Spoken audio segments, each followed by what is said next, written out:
আমাদের আজকের topic animal classification part 3। আজকে আমরা এই টপিকে বলবো নিডারিয়া, প্লাটিহেলমিনথিস আর নিমাটোহেলমিনথিসকে নিয়ে। আগের দিন আমরা বলেছিলাম পরিফেরা, প্রোটোজোয়া আর টিনোফোরাকে নিয়ে। তাহলে শুরু করা যাক। Welcome to our YouTube channel the simplified concept. আজকে যে টপিকটা নিয়ে বলবো সেই নিডারিয়া। ওকে, ফার্স্টে আমরা বলবো নিডারিয়াকে নিয়ে। তো নিডারিয়া কেন? নিডারিয়া বলছে গ্রিক অর্থ নাইট কথার অর্থ দংশকোষ। ওকে, তো এমন কিছু থাকবে যার মানে দংশকোষ আমাদের এই নিডারিয়া পর্বের মধ্যে, যা শত্রুদের বা নিজেদের শিকার করার জন্য, শত্রুদের শিকার করার জন্য, নিজের শিকার করার জন্য কাজে লাগবে। সেটা হচ্ছে নিডারিয়ার মধ্যে এমন কিছু থাকবে। ওকে, আগে এই পর্বের নাম ছিল সিলেন্টারেট। কি ছিল? সিলেন্টারেট। তো সিলেন্টারেট কেন ছিল? তাহলে আমরা পরপর এর কিছু বৈশিষ্ট্যতে আইডেন্টিফিকেশনে আসি। 1 নাম্বার, নিডারিয়া স্বাভাবিক, এরা সামুদ্রিক বেশিরভাগ, কিন্তু কিছু কিছু কিন্তু আমাদের ক্লিন ওয়াটার স্বাদু জলের বাসিন্দা। স্বাদু জলের বাসিন্দার মধ্যে যারা থাকবে তারা হচ্ছে হাইড্রা। এটা কিন্তু মাথায় রাখতে হবে। কিছু কিছু কিন্তু স্বাদু জলের বাসিন্দা, তার মধ্যে একটা থাকবে, সেটা হচ্ছে হাইড্রা। Fresh water. সেকেন্ড, যেটা বললাম, এদের একটা মানে আগে এদেরকে সিলেন্টেরন বলা হতো। কেন বলা হতো? সেটাই যে এদের সেন্ট্রাল একটা ভ্যাকিউল থাকে, একটা গহ্বর থাকে, যার নাম হচ্ছে সিলেন্টেরন অর গ্যাস্ট্রোভ্যাসকুলার ক্যাভিটি। সেন্ট্রাল একটা ভ্যাকিউল থাকে যার নাম সিলেন্টেরন অর গ্যাস্ট্রোভ্যাসকুলার ক্যাভিটি। 3 নাম্বার, এদের দুটো স্তর থাকে, এক্টোডার্ম অ্যান্ড এন্ডোডার্ম। তবে এটার মাঝখানে মেসোগ্লিয়া থাকে। মেসোডার্ম কিন্তু থাকে না, মেসোগ্লিয়া থাকে। ঠিক আছে, এবার আসবো আমরা কেন এর নাম নিডারিয়া। কেন না? বলছে এদের যে এক্টোডার্ম, এই যে এক্টোডার্মের কথা বললাম, এই এক্টোডার্মে নিডোব্লাস্ট বলে একটা সেল থাকে। ওকে, নিডোব্লাস্ট বলে একটা সেল থাকে, সেই জন্য এদের নাম কিন্তু নিডারিয়া। এই নিডোব্লাস্ট থাকে জন্য। এই নিডোব্লাস্টের মধ্যে একটা কোষ অঙ্গাণু থাকে যার নাম হচ্ছে নিমাটোসিস্ট। তাহলে এই নিডোব্লাস্ট কোষের জন্য এটা একটা দংশক কোষ, যার জন্য এটার নাম নিডারিয়া। আর এদের মধ্যে একটা কোষ অঙ্গাণু থাকে যেটার নাম নিমাটোসিস্ট। প্রচুর পরিমাণে টেন্টাকলস থাকে, টেন্টাকলস অ্যাভেলেবেল, প্রচুর পরিমাণে টেন্টাকলস থাকে। এদের কিন্তু দুটো দশা দেখা যায়। মানে এদের যেটা বললাম, মানে এদের ক্ষেত্রে একটা খুব ইম্পর্টেন্ট ঘটনা হচ্ছে পলিমরফিজম। ঠিক আছে, এদের ক্ষেত্রে খুব ইম্পর্টেন্ট একটা ঘটনা হচ্ছে পলিমরফিজম। কি পলিমরফিজম সেটা সিলেবাসে নেই, তবু আমি খানিকটা বলে দিচ্ছি নিটের জন্য, কিছুটা নিট বেসিস বা অন্য কোনো পরীক্ষাতে এটা লাগতে পারে। সেটা হচ্ছে এদের দেহে কিন্তু দুটো দশা দেখা যায় এদের জীবনচক্রে। একটা হচ্ছে পলিপ দশা, যেটা অ্যাসেক্সুয়াল ফেজ, পলিপ বা অযৌন দশা। আরেকটা কিন্তু মেডুসা অর সেক্সুয়াল ফেজ। ঠিক আছে, তো খানিকটা পলিমরফিজম আমি বলে দিচ্ছি যাতে পরে সুবিধা হবে। ওকে, তাহলে পলিমরফিজম কিন্তু 3 ধরনের হতে পারে। একটা হতে পারে ডাইমরফিক, একটা হতে পারে গ্যাস্ট্রোমরফিক,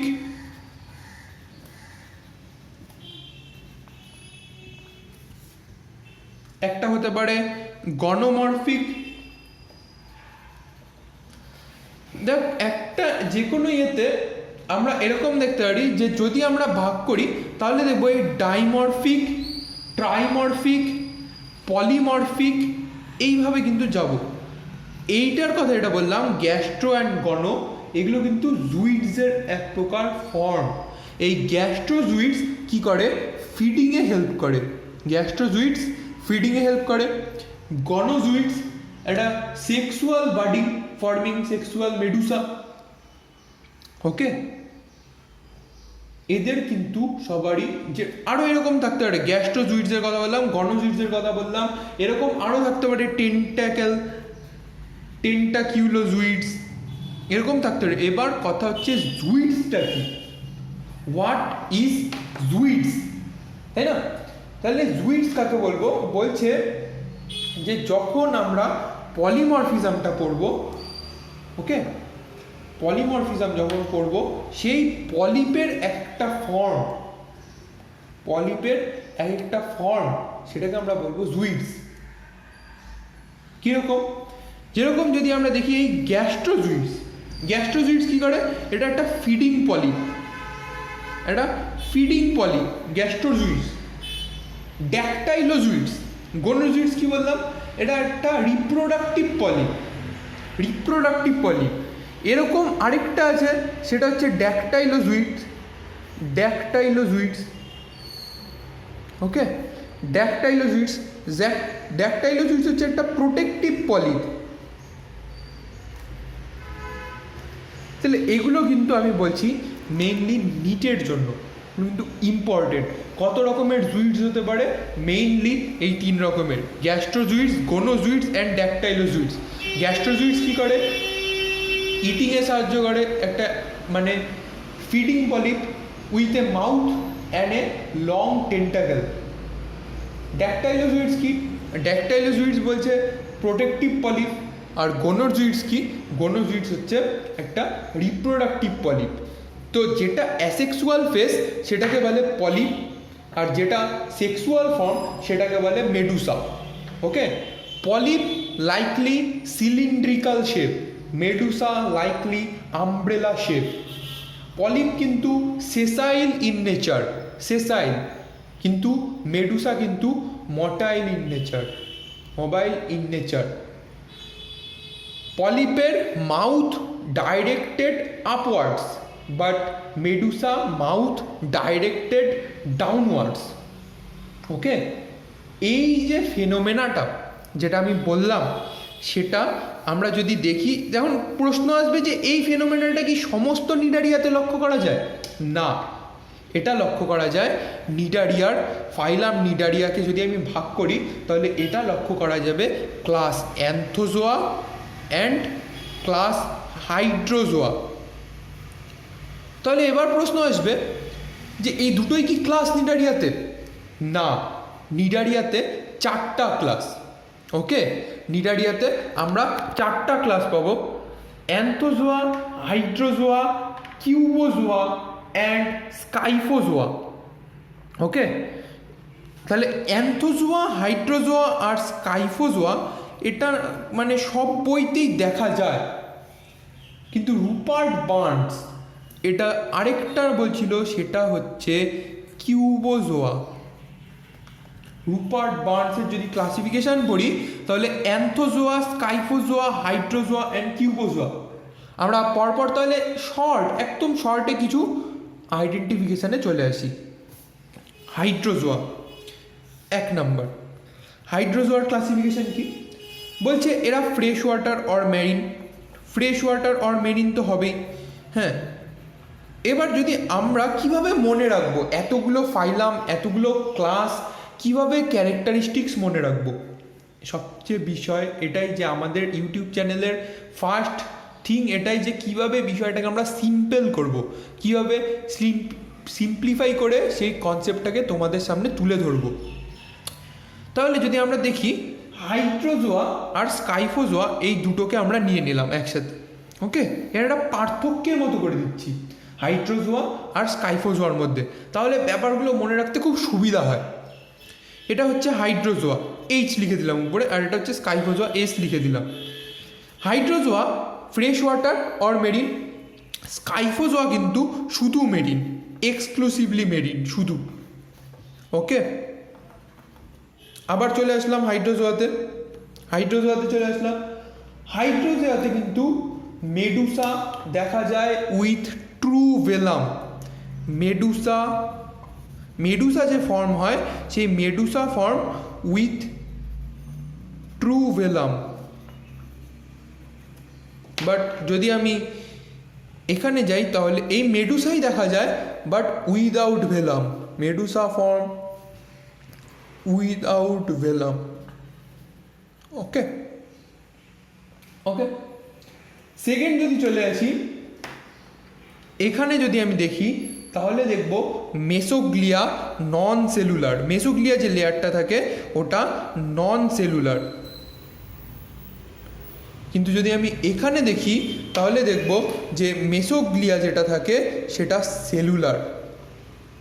তাহলে এইভাবে আমি কিন্তু খুব সহজেই দুটো ক্লাস এই নিডারিয়ার আন্ডারে যে দুটো ক্লাস হাইড্রোজোয়া আর স্কাইফোজোয়া, সেটার মানে যে আমাদের ক্যারেক্টারিস্টিক্স বা আইডেন্টিফিকেশান সেটা কিন্তু আমরা মনে রাখতে পারছি। আইডেন্টিফাইং ক্যারেক্টার যেগুলো, সেটা কিন্তু আমাদের খুব সহজেই মনে থাকছে। যদি আমি দেখি এই হাইড্রোজোয়ার আন্ডারে কি আসবে, হাইড্রা। এটার একটা স্পেশালিটি কি বললাম, যে এটা এই যে fresh water cnidaria, hydra and porpita. Okay, porpita SP আসবে। আর এটার মধ্যে যেটা আসবে স্কাইফোজোয়ার মধ্যে, সেটা আসবে অরেলিয়া। আমরা এইভাবে নাও চিনতে পারি, কিন্তু অরেলিয়া মানে কিন্তু জেলিফিশ, ঠিক আছে? অরেলিয়া মানে জেলিফিশ। তাহলে অরেলিয়া কিন্তু এই স্কাইফোজোয়ার আন্ডারে। এগুলো শর্ট জিনিস খুব মাথায় রাখতে হবে নিটের জন্য। অরেলিয়া স্কাইফোজোয়ার আন্ডারে, ঠিক আছে? এবার তাহলে আমরা বাকি দুটোতে আসি। বাকি দুটো কি থাকলো, অ্যান্থোজোয়া আর কিউবোজোয়া।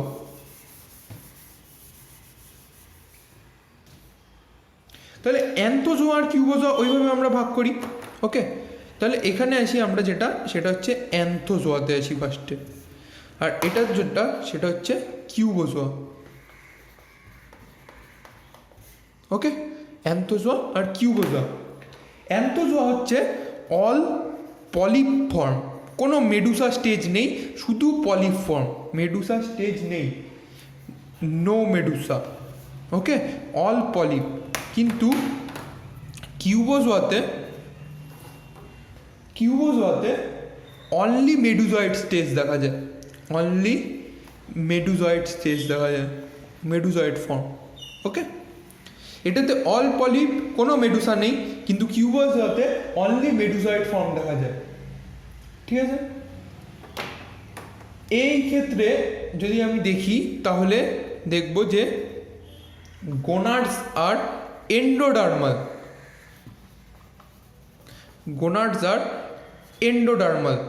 বাট এই ক্ষেত্রে যদি দেখি সেরকমভাবে আমি করতে পারবো না, বাট যদি ওইভাবে দেখি তাহলে বলা যেতে পারে যে এটার গোনাডস এপিডার্মাল, কিন্তু শিওরিটি পাওয়া যায় না, যেহেতু এই ক্লাসটা নিয়ে এখনও সবার মনে সন্দেহ আছে, তার জন্য এটার কোনো শিওরিটি নেই যে গোনাডস এপিডার্মাল অর এন্ডোডার্মাল, কিন্তু তাও একটা বলা যেতে পারে যে এটা epidermal.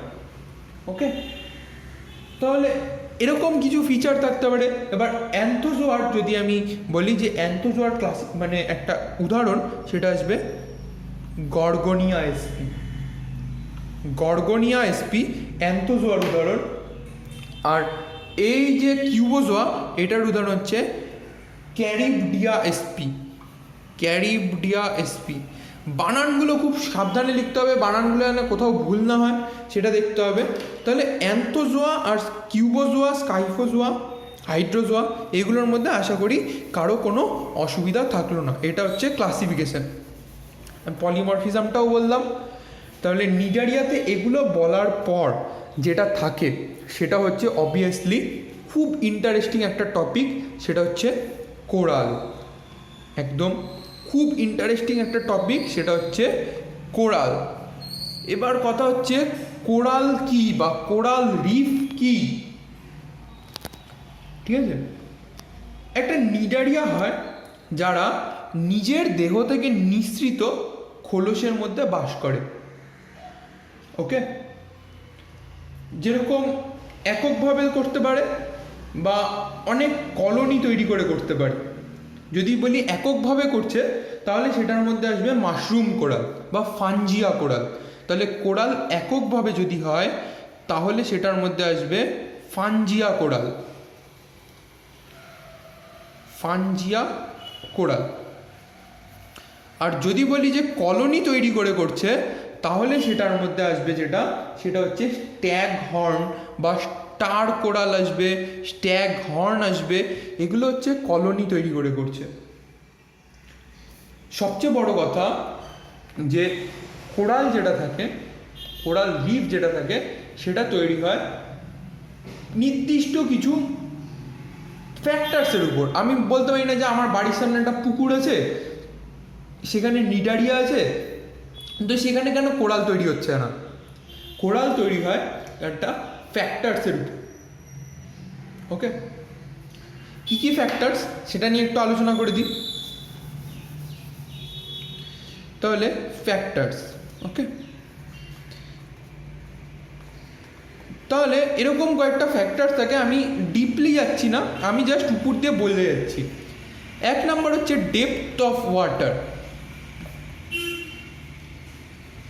Coral depth of water, ঠিক আছে, এটা থাকে একটা, যে যাতে ম্যাক্সিমাম 60 মিটার ম্যাক্স, এর বেশি হলে সেখানে কোরাল জন্মাবে না। Second, temperature. যদি দেখা যায় যে টেম্পারেচার 20 ডিগ্রির থেকে কম, 20 ডিগ্রির থেকে যদি কম হয় তাহলে সেখানে কোরাল জন্মাবে না। 20 ডিগ্রির থেকে কম হলে চলবে না, 20 ডিগ্রির থেকে বেশি হতে লাগবে, নাহলে সেখানে কোরাল জন্মাবে না। 3 নাম্বার যদি দেখি তাহলে হচ্ছে লাইট। ওকে, কোরাল যেটা থাকে তারা কিন্তু ফটোমরফিজম মানে ফটোট্রপিজম দেখায়, এটা কিন্তু ফটোট্রপিজম দেখায়। তো যদি লাইট না থাকে তাহলে কিন্তু কোরাল রিফ তৈরি হবে না। ওকে, যেটা আমি বলছিলাম zooxanthellae algae, coral reef is not forming without algae. Algae ছাড়া কখনো কোরাল রিফ তৈরি হবে না। কারণ কোরাল রিফ যেটা কেন বলছি, সেই zooxanthellae is the gastrodermal symbiotic algae which forming the coral reef. কি তাহলে জুজঅ্যান্থিলি, আমি এতক্ষণ বলে যাচ্ছিলাম জুজঅ্যান্থিলি, সেই জুজঅ্যান্থিলিটা কি? জুজঅ্যান্থিলি হচ্ছে একটা গ্যাস্ট্রোডার্মাল সিম্বায়োটিক মানে আমরা যে বলি, মানে বাংলা টার্মটা আমার এই মুহূর্তে ঠিক মনে আসছে না। সিম্বায়োটিক বলতে আমরা বুঝি যে মানে দেওয়া নেওয়ার যে সম্পর্কটা, যে সিম্বায়োটিক নেচার, যেটা হচ্ছে মটর গাছের সাথে, যেটা শিম্বগোত্রীয় উদ্ভিদ যারা, সেই মটর গাছের সাথে যে নাইট্রোজেন ফিক্সিং ব্যাকটেরিয়া যারা, সেটার সাথে যে সম্পর্ক, সেই সিম্বায়োটিক নেচার যেটা, ওটাই হচ্ছে একটা গ্যাস্ট্রোডার্মাল সিম্বায়োটিক অ্যালগি। কি করে এই অ্যালগিগুলো, যেহেতু মানে যেটা বললাম ফটোট্রফিজম যেটা বলছিলাম, তো এরা কি করে, একটু সিম্পল করে বলি, এরা কোরালের মধ্যে থাকতে পারে। যে খোলকটা বললাম সেই খোলকের মধ্যে এরা থাকতে পারে, তার বদলে এরা সেই যে কোরাল রিফ তাদেরকে খাবার দেয়, ফটোট্রপিজমে হেল্প করে শেল্টারের বদলে। তো এটা হচ্ছে একটা সিম্বায়োটিক একটা রিলেশনশিপ। ওকে, তাহলে এই কিছু পয়েন্ট আছে, আরও আছে, টার্বিডিটি আছে, পেনিট্রেশন আছে, এগুলো নানা জিনিসের উপর বেস করে একটা কোরাল রিফ তৈরি হয়। মেইন হচ্ছে এই ব্যাপারটা, depth of water, temperature, light, algae, এগুলো। ওকে, কোরাল রিফ 3 রকমের হতে পারে, আমি বেশি ডিটেলসে যাব না, খুব বেশি ডিটেলসে আমি কিছু বলবো না সেরকমভাবে, যতটা তোমাদের নিটে হেল্প করবে বা পরীক্ষায় হেল্প করবে সেটা দিই, আমি অনার্স লেভেলে যাচ্ছি না। কোরাল রিফ 3 ধরনের হতে পারে, একটা হয় ফ্রিঙ্গিং রিফ, ওকে, ফ্রিঙ্গিং রিফ, একটা হয় বেরিয়ার রিফ, আরেকটা হয় অ্যাটোল। অ্যাটোল যখন সেটা সমুদ্র তীরবর্তী এলাকায় গড়ে ওঠে, সমুদ্র তীরবর্তী এলাকায় যদি গড়ে ওঠে একদম সমুদ্রের কাছে, তখন সেটাকে আমরা বলবো ফ্রিঙ্গিং রিফ। ওকে, যদি এটা সমুদ্র তীরবর্তী এলাকায় গড়ে ওঠে একদম হাফ মাইলের মধ্যে, মোটামুটি হাফ মাইলের মধ্যে যদি গড়ে ওঠে তখন সেটাকে আমরা বলবো fringing reef. Okay, few feet to half mile এর মধ্যে যদি হয় তখন সেটাকে আমরা বলবো ফ্রিঙ্গিং রিফ। বেরিয়ার রিফ কিন্তু সমুদ্র থেকে অনেকটা দূরে তৈরি হয়। ওকে, এখানে যে একটা টার্ম আছে সেটা হচ্ছে লেগুন বলে একটা টার্ম এখানে চলে আসে, অনেকটা দূরে তৈরি হয় সমুদ্রের থেকে, হাফ মাইলের থেকে অনেকটা বেশি। ওকে, আর অ্যাটোল যেটা, এটা কিন্তু তৈরি হতে পারে নানা জায়গায়, এটা কোনো মাঝখানের একটা জলরাশিকে কেন্দ্র করে তার চারপাশে গড়ে ওঠে, সেটা কিন্তু সাবমার্সড ভলক্যানো হতে পারে। ওকে, ভলক্যানো মাঝখানের এই জলরাশিটাকে কেন্দ্র করে তার চারপাশে কোরালগুলো তৈরি হতে পারে। ঠিক আছে, তো ফ্রিঙ্গিং রিফের এক্সাম্পল হচ্ছে আমাদের ইন্ডিয়ান ওশান। ওকে, ফ্রিঙ্গিং রিফের এক্সাম্পল আমাদের ইন্ডিয়ান ওশান। বেরিয়ার রিফের এক্সাম্পল আমাদের great barrier reef Australia, great barrier reef Australia. আর এই অ্যাটোলের উদাহরণ হচ্ছে বারমুডা ট্রাইঅ্যাঙ্গেল বা ফিজি আইল্যান্ড, এগুলো হচ্ছে অ্যাটোলের উদাহরণ। Bermuda triangle, Fiji island, okay, সেগুলো হচ্ছে অ্যাটোলের উদাহরণ। তাহলে 3 প্রকারের হতে পারে, একটা হচ্ছে ফ্রিঙ্গিং রিফ, একটা হচ্ছে বেরিয়ার রিফ, একটা হচ্ছে অ্যাটল। ফ্রিঙ্গিং রিফটার উদাহরণ হচ্ছে ইন্ডিয়ান ওশান, বেরিয়ার রিফের উদাহরণ গ্রেট বেরিয়ার রিফ, অ্যাটলের উদাহরণ বারমুডা ট্রাইঅ্যাঙ্গেল। ফ্রিঙ্গিং রিফটা সমুদ্র তীরবর্তী অঞ্চলে গড়ে ওঠে একদম few feet to half mile. Barrier রিফটা তৈরি হয় অনেকটা দূরে, হ্যাঁ, গ্রেটার দেন হাফ মাইল এটার থেকে দূরে তৈরি হয়, সেখানে লেগুন তৈরি হয়, সেটা হচ্ছে গ্রেট বেরিয়ার রিফ। আর এটা মাঝখানের একটা জলরাশিকে কেন্দ্র করে তার চারপাশে গড়ে ওঠে, সেটা হচ্ছে অ্যাটল। এটার উপরে থিওরি আছে নানা, সাবমার্স থিওরি আছে নানা, হ্যাঁ, সেগুলো থিওরি এখনই আমি ঢুকবো না, সেগুলো এখন তোমাদের নেই। ডারউইন ডানা সাবসিডেন্স থিওরি আছে, কোরাল রিফ থিওরি আছে প্রচুর, ঠিক আছে, সেখানে আমি পরে কখনো যদি ডলিস গ্ল্যাসিয়াল থিওরি আছে, আমি নামগুলো শুধু করে গেলাম, Darwin Dana submerse theory, submerged bank theory, Daly's glacial theory, নামগুলো শুধু বলে গেলাম, এগুলো অতটা ইম্পর্টেন্ট না এখনকার জন্য, অনার্স লেভেলে লাগবে।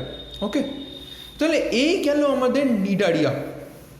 এরপরে আমি কেন বললাম যে আজকে নিডারিয়া আর শুধু প্ল্যাটিহেলমিনথিস আর নিমাটোহেলমিনথিস বলবো, এরপরে যেটা আছে সেটা খুবই ছোট ছোট দুটো টপিক, সেটা হচ্ছে প্ল্যাটিহেলমিনথিস অ্যান্ড নিমাটোহেলমিনথিস।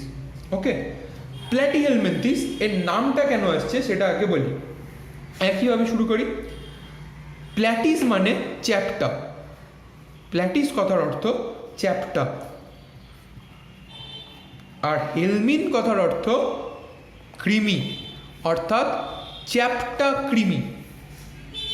ওকে, তাহলে যদি আমি দেখি যে প্ল্যাটিহেলমিনথিসের কিছু আইডেন্টিফিকেশন যদি দেখি, তাহলে সবার আগে কি আসবে, সবার আগে আসবে এরা প্যারাসাইট, এরা প্যারাসাইট। ওকে, এটা আসবে, বেশিরভাগ এরা প্যারাসাইট। শুধুমাত্র এদের যদি ক্লাসে ভাগ করি তাহলে যেটা আসবে টার্বেলিয়া, তারা কিন্তু স্বাধীনজীবী, তারা কিন্তু ফ্রি। ওকে, এদের যদি আমি ভাগ করি ক্লাসে তাহলে যেটা থাকবে টার্বেলিয়া, তারা কিন্তু ফ্রি। এরপর যেটা আসবে সেটা হচ্ছে এদের একটা রেচন অঙ্গ থাকে, সেই রেচন অঙ্গের নাম কিন্তু আমরা সবাই জানি মোটামুটি, সেই রেচন অঙ্গের নাম হচ্ছে ফ্লেম সেল। ফ্লেম সেল, এদের রেচন অঙ্গের নাম ফ্লেম সেল। ওকে, 3 নাম্বার কি আসবে? 3 নাম্বার আসবে এদের কিছু ল্যাডার, এদের যে নার্ভাস সিস্টেমটা, এদের nervous system ladder like. Flame সেলটা কি? Excretory organ, ladder type. প্রচুর লার্ভা দশা দেখা যায় যদি আমরা টিনিয়া সোলিয়াম, বা পরের দিন আমরা এইটাতে একটু ডিটেলসে যাওয়ার চেষ্টা করব একটু নিটের জন্য। আমরা পরের দিন এই টপিকে আর একটু ডিটেলসে যাওয়ার চেষ্টা করব, সেটা হচ্ছে টিনিয়া সোলিয়াম আর হচ্ছে অ্যাসকারিস ফেসিওলা হেপাটিকা। অ্যাসকারিসটা এটার মধ্যে পড়বে না, অ্যাসকারিস পরেরটা চলে যাবে। এটার মধ্যে পড়বে টিনিয়া সোলিয়াম, ফেসিওলা হেপাটিকা, এগুলো পড়বে। তো আজকে আমরা শুধু এটার ক্যারেক্টারগুলো বলছি। ওকে, পরের দিন এটাতে ডিটেলসে আরও ভালো করে যাব। এটা থাকে প্রোটোনেফ্রিডিয়া বা ফ্লেম সেল থাকে। ওকে, সামনে একটা চোষক থাকে, একটা চোষক থাকে।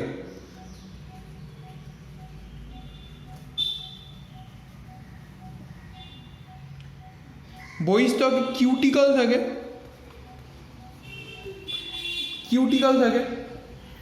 ওকে, একটা চোষক থাকে, কিউটিকল থাকে। তো এগুলো হচ্ছে, ও হ্যাঁ, আর এটার থেকেই শুরু হচ্ছে কিন্তু আমাদের ত্রিস্তর বিশিষ্ট, মানে এন্ডোডার্ম, এক্টোডার্মের সাথে এটার মধ্যে কিন্তু মেসোডার্মও থাকে। ওকে, তাহলে এটার থেকে কিন্তু আমাদের শুরু হয়ে যাচ্ছে ত্রিস্তর বিশিষ্ট, মেসোডার্মও থাকছে এটার মধ্যে। তো আমি যেটা বললাম, এটার যে এটার ক্লাস হচ্ছে 4 প্রকার হয়: টার্বেলারিয়া, ট্রিমাটোডা, মোনোজিনিয়া, সিস্টোডা। এই 4টা ক্লাস হয়। যদি আমি পারি তাহলে এটাতে পরের দিন এটাতে একটু ডিটেলসে যাব। আর হচ্ছে ওই টিনিয়াসোলিয়াম, আর কিছু টিনিয়াসোলিয়াম নিয়ে কিছু ইম্পর্টেন্ট কথা বলবো, কিছু মানে স্পেশাল কথা বলবো কিছু টিনিয়াসোলিয়াম আর ফেসিওলা হেপাটিকা নিয়ে পরের দিন। তো আজকে আরেকটা বলে দিই, সেটা হচ্ছে নিমাটোহেলমিনথিস। নিমাটোহেলমিনথিসের কেন নামকরণটা নিমাটোহেলমিনথিস কেন, হ্যাঁ, বা নিমাটোহেলমিনথিসের কী কী ক্যারেক্টার সেটা একটু বলে দিই। পরের দিন এটারও ডিটেলসে যাব, যে অ্যাসকারিস লুম্ব্রিকয়েডিস যেটার জন্য, বা যেটার যে ফাইলেরিয়াসিস যেটার জন্য এলিফ্যান্টিয়াসিস হয়, সেগুলো কেন হয় বা কী জিনিস, সেগুলো একটু ডিটেলসে বলবো আজকে। তাহলে এটার ক্লাসিফিকেশান, এটার একটু আইডেন্টিফিকেশানটা একটু বলে দিই। অ্যাসকেলমেন্থিস বা নিমাটোহেলমিনথিস, নিমা কথার অর্থ হচ্ছে সুতো, ওকে, আর হেলমিন কথার অর্থ বললাম কৃমি বা পোকা। এদের কেন বলছে, এদের দেহ একদম সুতোর মতো দেহ পুরো। এরাও ত্রিস্তর বিশিষ্ট। এদের যে রেচন নালী, সেই রেচন নালী এক্সক্রিয়েশনটা কিন্তু এইচ আকৃতি বিশিষ্ট, এইচ আকৃতি। ওকে, রক্ত সংবহন তন্ত্র এখনো আমরা পাইনি, রক্ত সংবহন তন্ত্র কিন্তু অনুপস্থিত। সেক্সুয়াল ডাইমরফিজম দেখা যায়,